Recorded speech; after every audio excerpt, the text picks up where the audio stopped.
welcome back. Thank you so much for joining us as we continue to commemorate. Yes, we must celebrate, but we must also remember. Happy Freedom Day, South Africa. That comes with a lot of baggage, even for me. So next up, we're going to focus on what that freedom actually means and one of the most important underpinnings, the freedom to teach, to grow, to empower. And we're joined in studio by two change-making teachers from Leap Science and Maths schools.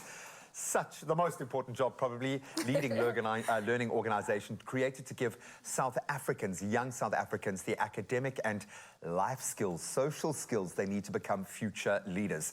And Nosipo Kongo and Nomvaliso Kaka, welcome to the show, ladies. Thank you. Thank you for having us. You're giving teacher vibes, I won't lie. I don't know if it's the glasses. If that was like the glasses. You chose to kind of come in hard, but I absolutely love this because I work with a lot of educational bodies and I'm realizing more and more it's not just the educational system, it's the translator. It's the person translating that education through a particular kind of lens. Absolutely. In this particular space, I would imagine it's the most disparaging, unmotivating. Yeah, no, if your heart's in the right place, great, but the system doesn't support you. No. Definitely. It doesn't. What needs to change? Let's talk about life on the ground floor. What is your reality like every day? Well, I'm more fortunate than most teachers because I actually teach in a private school. So my classes are a bit smaller than the normal public school classes. I have my biggest class is a class of 30. So that's very small in comparison to the 45, 50 that other people have in your class.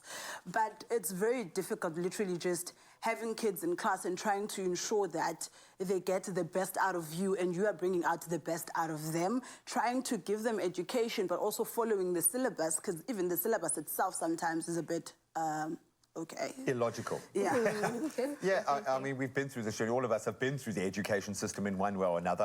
I was lucky enough to get an academic scholarship to go to a private school.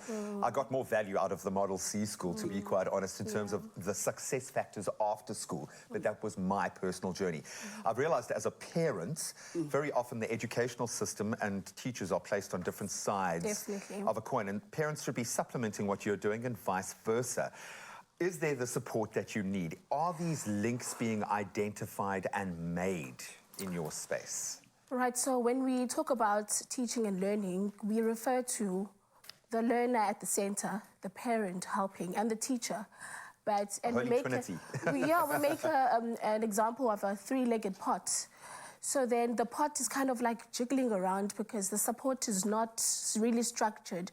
You'd find out that it's just the teacher and the learner. The parent is not playing their role. Yeah. You know, and with the emotions that they go through and the troubles that they go through at home, you really need the parents' support so that they know what the education of their children are like. So it's hectic. It is hectic, and I always want to drive just how intense it is on the ground level. Just like electricity, a lack of electricity is leading to babies dying, okay? Criminals not being prosecuted. It gets real on the street for most people. I often find that young children as old as 3 or 4 have to be the emotional translator to the parents. Definitely. And it's a difficult space to be in. There is an opportunity to empower these young minds. You know, all bets are off now. It's a brave new world, brave new future, but there is a socio-economic driver behind all of that.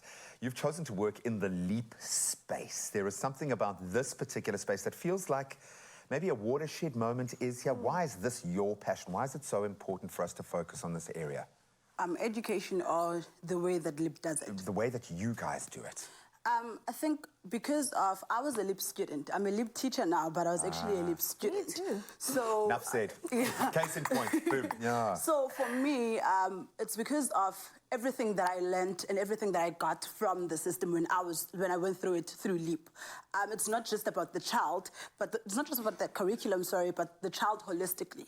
How they feel, how they view life, how do you help and shape them in a way that they understand that it's not just, how do they implement everything? You're not teaching them to cram the information that's in the book, but how do you implement it? But also, how are you a better citizen of the society that you come from? How are you an agent of change? So for me, it's not just teaching them English, but how do I teach them English in a way that empowers them so that they're able to be better citizens of society? What's the notion? Literacy doesn't speak to being able to read. It speaks to how you process that information and use it. You were going to add something.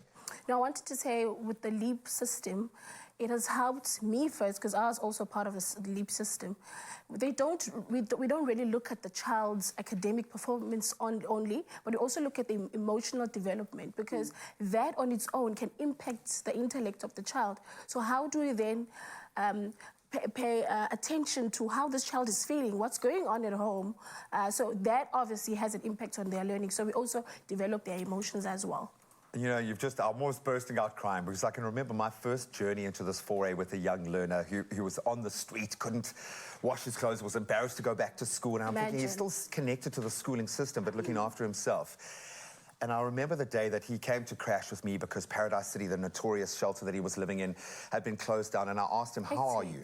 And he didn't understand what I was asking him. No one in his life at age 16 had asked him on an emotional level, how you are. How are you feeling? If that's the baseline, this kind of educational system that looks at the whole ecosystem and the child, the untapped potential in that individual, this is the guiding light. And if you wanted a case in point, a proof of concept, just look at this. I'm behind you guys 100%. Thank you for doing what you're doing and living this journey. Well, we love you. Well done.